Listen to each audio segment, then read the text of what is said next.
Bonjour, nous voilà pour le live du lundi, comme tous les lundis à 14 heures, un live sur ma page. Je suis donc Dominique Ricassio, j'accompagne les relations et je vous aide à oser la confiance dans les relations pour dénouer les problèmes relationnels à la fois au travail et à la maison, et en particulier avec vos enfants, mais pas seulement.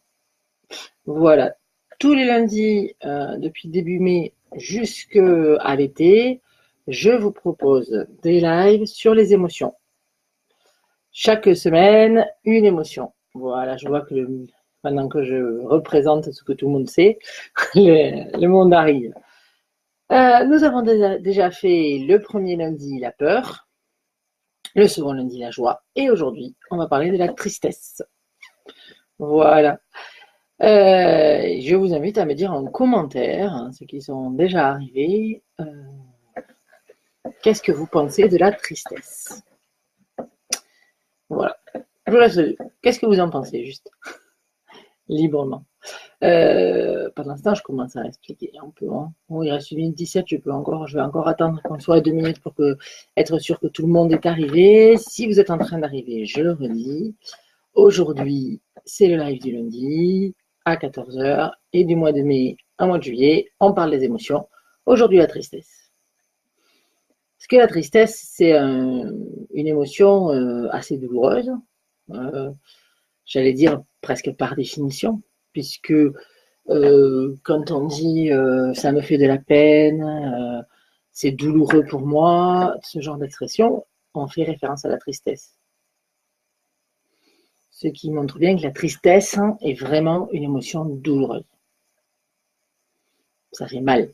Et puis souvent, ça peut faire mal physiquement, réellement, hein. Pas uniquement émotionnellement. Ça peut être tellement fort, tellement douloureux, qu'on peut avoir mal physiquement. Comment se manifeste la tristesse? C'est intéressant toujours de chercher les manifestations physiques d'une émotion pour mieux la reconnaître quand elle arrive. Puisqu'on a dit que les émotions nous servent à nous transmettre des informations qui nous permettent de mieux gérer notre vie. Et donc, pour reconnaître ces informations, c'est intéressant de reconnaître l'émotion. Là-dessus, je veux revenir, on dit souvent, je vais gérer mes émotions. En fait, non, on ne va pas gérer nos émotions. Nos émotions, ce sont des informations. Comme sur un tableau de bord de voiture, avec des lumières qui s'allument pour nous informer s'il n'y a plus d'essence, s'il faut changer les freins. On ne dit pas qu'on va gérer le voyant d'allumage des freins. On gère le changement des freins, mais on ne gère pas le voyant qui dit que les freins sont usés. Gérer nos émotions, ça revient à gérer nos voyants, à gérer nos alarmes. C'est pas ça qu'on veut gérer, c'est les comportements qui sont issus de ces émotions. Les émotions, c'est des informations, on va les accueillir, les lire, les comprendre, c'est déjà beaucoup, et puis les utiliser pour mieux décider. Voilà, après ce petit rappel sur les émotions, la tristesse, comment on la ressent? Quand on est triste, essayez de vous imaginer, là, pendant que vous me regardez, à être triste. Je suis triste.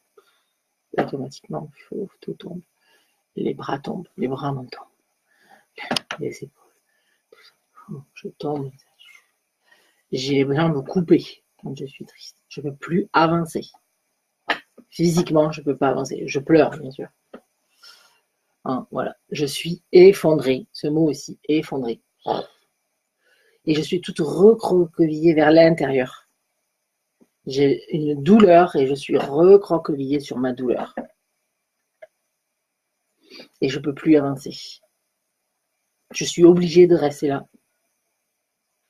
Et là, quand on regarde les manifestations physiques de la tristesse, on a froid aussi souvent, on peut déjà commencer à voir à quoi ça sert. Vous allez me dire, tu rigoles là en fait? À quoi ça sert d'avoir mal, de plus pouvoir avancer, de pleurer, d'être effondré? Ça sert à rien, ça fait mal, c'est tout. Ben si, en fait. En fait, la tristesse est une de nos émotions, enfin, j'allais dire une des émotions les plus utiles. Non, c'est pas vrai. Toutes nos émotions sont utiles, mais c'est une des émotions qui est les plus utiles au changement. Peut-être. Je suis pas sûre. Pourquoi je veux les classer? Pour rien. Donc la tristesse, c'est une émotion qui est utile au changement. Voilà, on va le lire comme ça, c'est même juste. La tristesse est une émotion qui est utile au changement. Alors, vous allez dire, mais pourquoi? Eh bien, la tristesse, elle arrive quand on a une perte.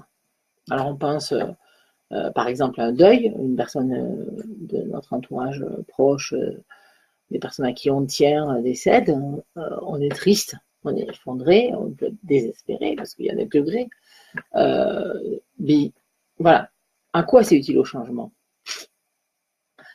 Une autre façon, on peut être aussi triste, un enfant est triste si son jouet est cassé. En quoi c'est utile au changement? On peut aussi être triste si on n'a pas réussi quelque chose qu'on voulait réussir. Voilà, je ne sais pas, je participe à un concours pour financer un projet et je perds ce concours et je suis triste. En quoi c'est utile au changement? Vous allez me dire, pour changer, il faut être actif, avancer, proactif, faire à bouger les choses, etc. Oui et non. Parce que pour que les choses évoluent, il faut accepter ce qui est. Et ça sert à ça, la tristesse. La tristesse, c'est une formidable émotion d'acceptation. On nous prescrit partout aujourd'hui qu'il faut accepter, être dans l'acceptation tout le temps. On nous prescrit l'acceptation, on nous donne des injonctions d'acceptation, mais personne ne nous explique comment accepter. Alors on dit, mais si, tu dois accepter. Est-ce que ça vous a déjà aidé à accepter quand on vous dit tu dois accepter? Pas souvent. Si déjà on vous dit tu peux accepter, ça marchera peut-être mieux, mais c'est pas sûr. Mais pour accepter, il faut passer par la tristesse. En fait. Quand on veut quelque chose, quand quelque chose nous arrive qu'on ne souhaitait pas qu'il arrive, quand on a une perte ou un manque, on est triste. Et cette tristesse nous aide à accepter. La tristesse, quand quelqu'un est mort, ça nous aide à accepter que cette personne est morte. Sur le moment, on ne le vit pas comme ça, c'est très douloureux. Et on se dit qu'on ne s'en sortira jamais. Parce qu'on est dedans. Et ça, c'est utile. Alors, l'enfant qui casse son jouet, quand il pleure, ça l'aide à accepter que son jouet est cassé. Donc, si on lui dit, mais non, mais tu comprends, on lui fait des raisonnements, ça ne sert à rien. Sa tristesse est utile. Ne le détournons pas de sa tristesse. Elle ne va pas durer longtemps la plupart du temps. Ça dépend de l'importance qu'avait ce jouet pour lui. Mais dans la plupart des cas, elle ne va pas durer longtemps pour peu qu'on lui laisse l'espace. Si on ne lui laisse pas l'espace à cette tristesse de cet enfant qui a cassé son jouet, soit il va se transformer dans une autre émotion à qui on laissera l'espace. Si l'enfant a l'habitude qu'on laisse l'espace à sa colère, il va se mettre en colère au lieu d'être triste s'il a cassé son jouet. Parce qu'il sait qu'on va lui laisser l'espace.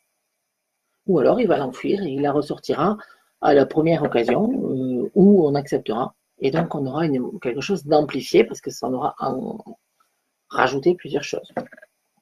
Et des fois, alors ça c'est pas pour les enfants, mais pour les adultes, on a tellement pris l'habitude de taire la tristesse qu'on a toute une réserve de tristesse qui peut nous amener à des douleurs énormes ou à des colères énormes aussi, des entre guillemets fausses colères. C'est pas vraiment des fausses colères, mais quand c'est disproportionné, c'est qu'il y a autre chose qui se mélange. Ça peut tout à fait être une tristesse pas dite et pas voulue.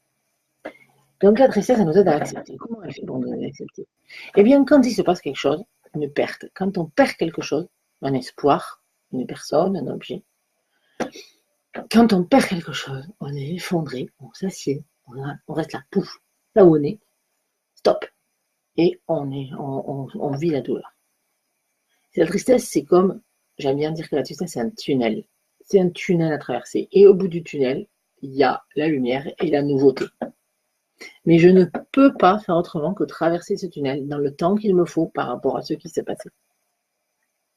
La tristesse, elle parle de ce en quoi c'était important pour moi, ce que j'ai perdu. Des fois, ça peut me paraître ridicule. Je peux me dire, je suis triste, c'est disproportionné. Peut-être ça l'est, si c'est une accumulation cachée, mais peut-être pas. Peut-être que juste j'ai le droit quand même d'être triste. de ceci, de cela. C'est comme ça. Ma tristesse montre que c'était important pour moi. Et ma tristesse, elle va m'aider à accepter. Je vais pleurer, je vais laisser passer les choses, je vais prendre une pause, ralentir. Ma tristesse m'invite à ralentir le temps de la vivre. Et après, j'essuie mes larmes et je me relève et je suis prête à aller au renouveau. Du coup, je vais parler de la tristesse des enfants. Les enfants sont très souvent tristes. Alors, on prend souvent leur tristesse pour de la colère parce qu'ils ont une tristesse additionnée d'impuissance. L'impuissance amène la violence, quasiment toujours. Et donc, s'ils se sentent impuissants, ils peuvent avoir des réactions brutales que je peux prendre pour de la colère, mais qui sont très souvent de la tristesse. Pas toujours, hein. Des fois c'est la colère parce qu'il a encore l'espoir de changer la chose. Mais souvent, il n'a plus l'espoir. Quand on n'a plus l'espoir, on a perdu son espoir, on est triste, c'est une perte. Et quand il n'a plus l'espoir que ça change, et ça arrive toute la journée, hein, parce que toute la journée, on leur demande de renoncer à ceci, de renoncer à cela, de renoncer à rester un peu au lit le matin pour aller à l'école, de renoncer à marcher sur le bord du trottoir parce que les voitures passent trop près, voilà, de renoncer en classe à faire tout un tas de choses parce qu'il faut faire ça et puis après il faut faire ça, puis de renoncer au repas qu'ils voulaient pour avoir le repas qu'il y a, etc. Je ne vais pas vous faire toute la journée, mais toute la journée, on demande à nos enfants de renoncer à des choses. Et la plupart du temps, ils le font. On voit les fois où ils ne le font pas, mais la plupart du temps, ils le font. Et parfois, on croit qu'ils ne le font pas parce qu'ils sont tristes. Mais en réalité, quand ils sont tristes, ils sont déjà en train d'accepter ce qui se passe. Et donc, la plupart du temps, quand ils sont tristes, la seule chose qu'ils ont besoin, c'est qu'on leur donne un espace pour vivre cette tristesse. La tristesse, on a dit, c'est douloureux. La tristesse, ça fait revenir sur soi. C'est pas le moment de leur parler des bonnes raisons. Ils ne sont pas concentrés sur les bonnes raisons qui sont à l'extérieur. Ils sont concentrés sur leur douleur. Et ils ont juste besoin qu'on accueille leur douleur. C'est difficile là pour toi. Ça te rend triste, vraiment. Je vois que tu es très très déçu.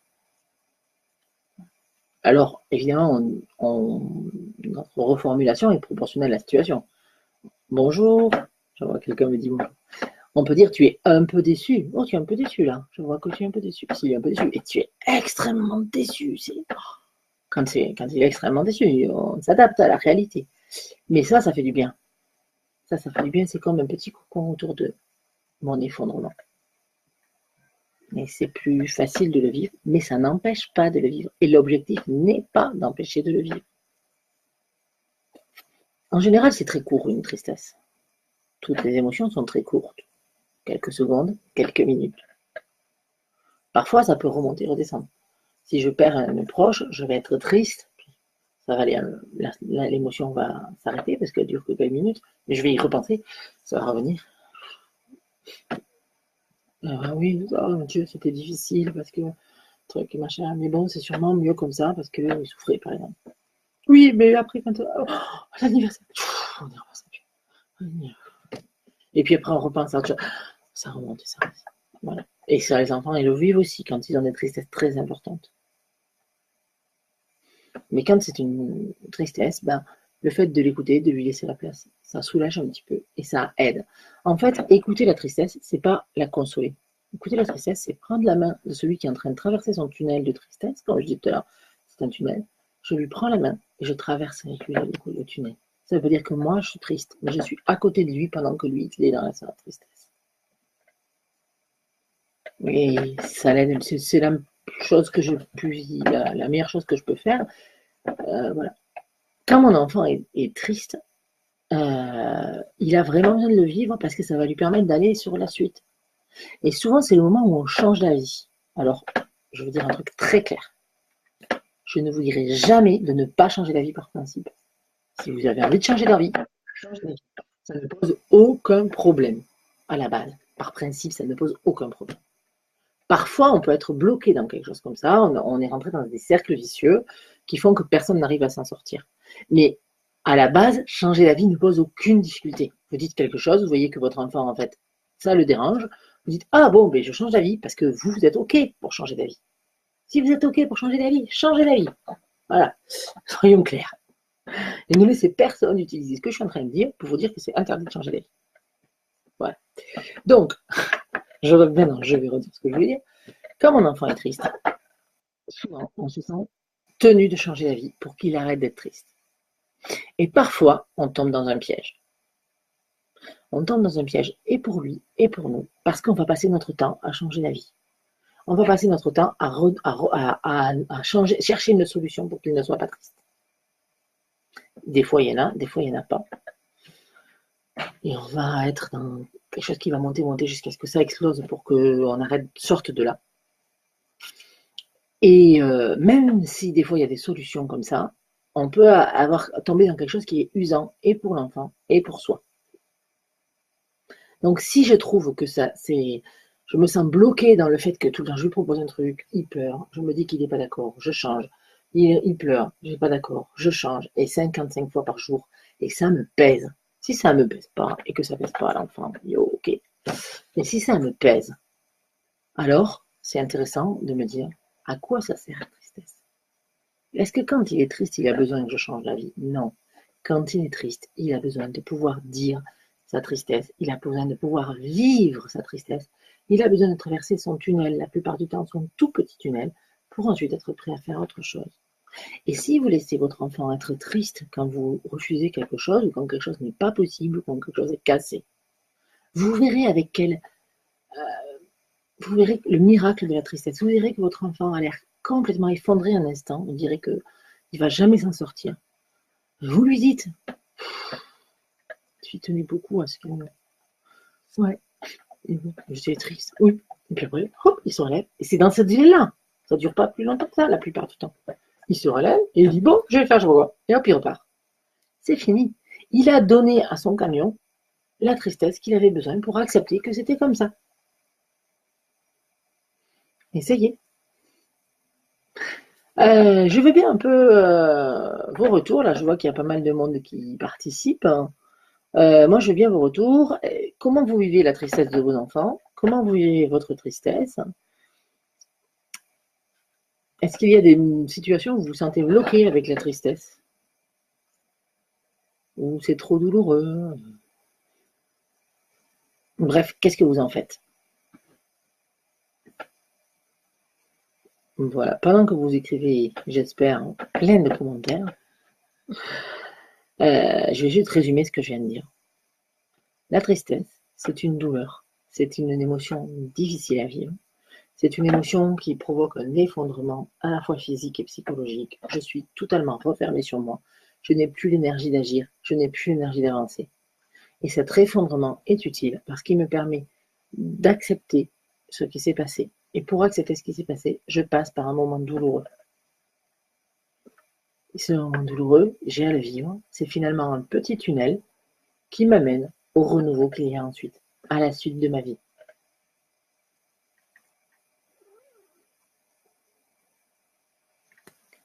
Voilà, je vois qu'il n'y a aucun commentaire qui vient. Alors j'espère que c'est pas parce que Facebook me prive de commentaires, ce qui m'est déjà arrivé sur un live. Après j'arrive et je vois les commentaires a posteriori.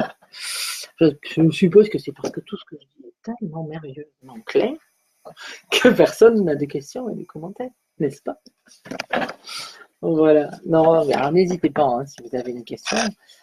Mais moi là, s'il n'y a pas de questions, on va s'arrêter parce que j'ai fait un peu le tour de ce que j'avais à dire sur ce sujet.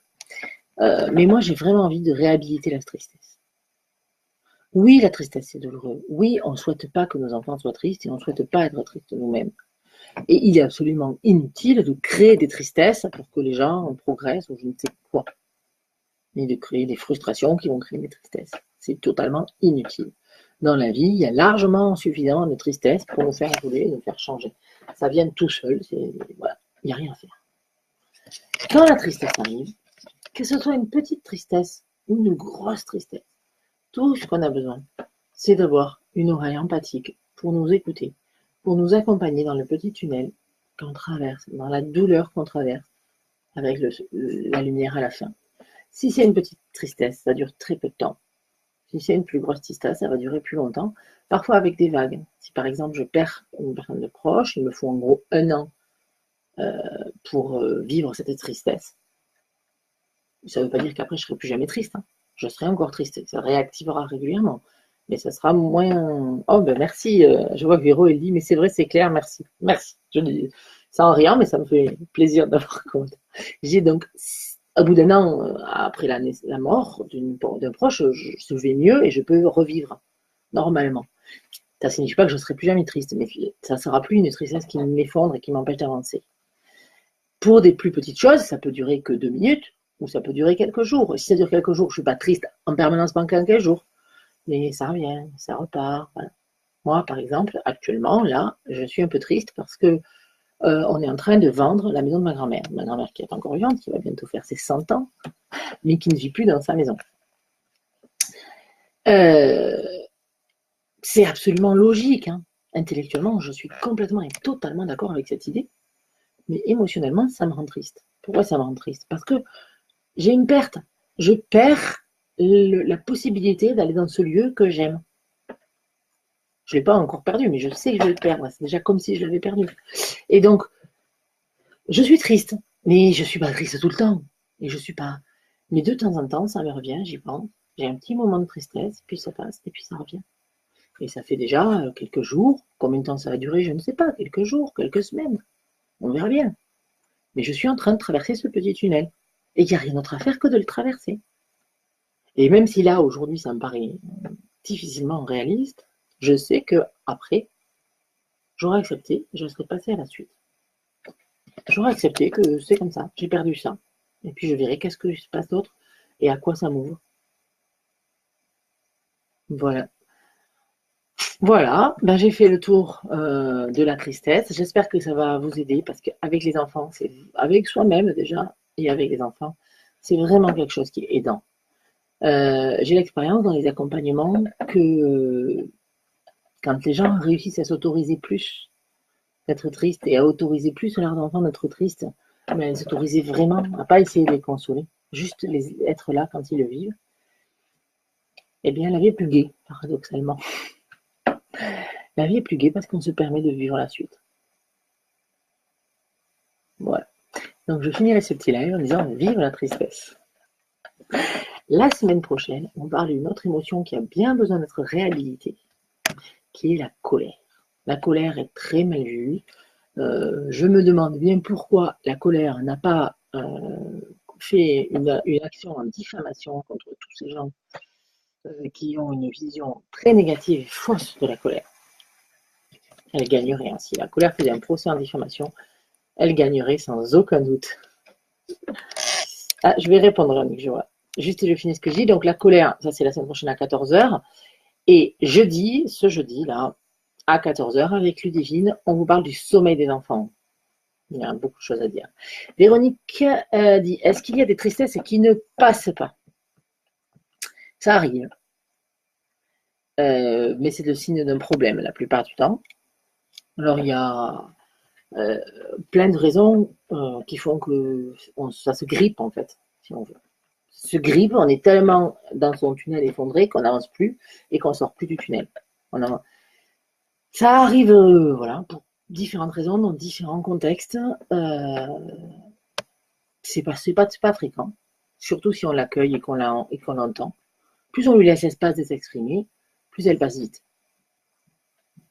Mais on peut s'y bloquer, soit parce qu'on ne lui laisse pas l'espace de s'exprimer vraiment, on le s'exprime à moitié, soit si on s'auto-entretient par des raisonnements, des pensées, ça peut arriver. C'est pas fréquent, mais ça peut arriver.